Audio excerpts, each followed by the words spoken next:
L'info écho avec Capital.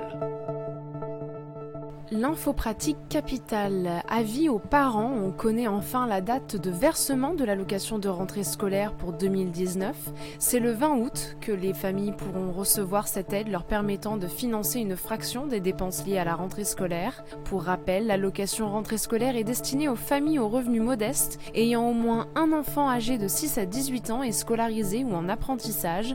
Cette aide est en effet conditionnée à un plafond de ressources variable selon le nombre d'enfants à charge et son montant est réévalué tous les ans. Toutes les informations sur cette allocation sont à retrouver sur notre site. Le chiffre du jour, 12 €, c'est le prix à payer pour acheter un menu Big Mac à Zurich en Suisse, un tarif bien plus élevé qu'à Paris où vous ne déboursez que 8 € pour votre burger et vos frites, tandis qu'un londonien s'en sort pour moins de 5,50 €. Mais si le passage au McDo est pour eux moins coûteux que chez nous, une place au cinéma leur revient en revanche 2 fois plus cher qu'à Paris. Bière, expresso, gin, les prix de certains produits de la vie courante varient fortement selon le pays de vente. Retrouvez sur capital.fr les tarifs de 9 achats du quotidien dans 15 villes du monde.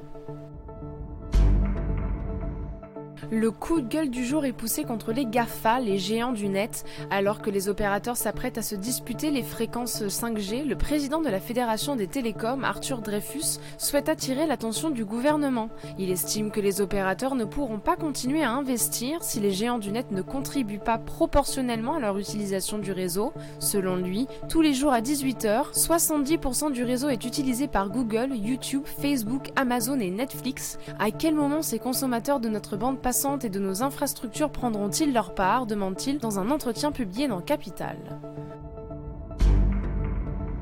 On termine avec la faille de sécurité majeure détectée dans le logiciel VLC. Le CERT-Bund, le centre de réponse aux cyberattaques du gouvernement allemand, a classé cette alerte de niveau 4, soit le deuxième échelon le plus élevé de l'agence. La faille concerne la version 3.0.7.1 du lecteur multimédia installé sur les systèmes d'exploitation Linux, Windows et Unix. Cette faille permettrait d'exécuter du code informatique à distance sans être repéré. Les équipes de VLC sont en train de développer un correctif, mais impossible de savoir quand il sera prêt. VLC fait partie des logiciels les plus populaires avec 3 milliards de téléchargements à son actif.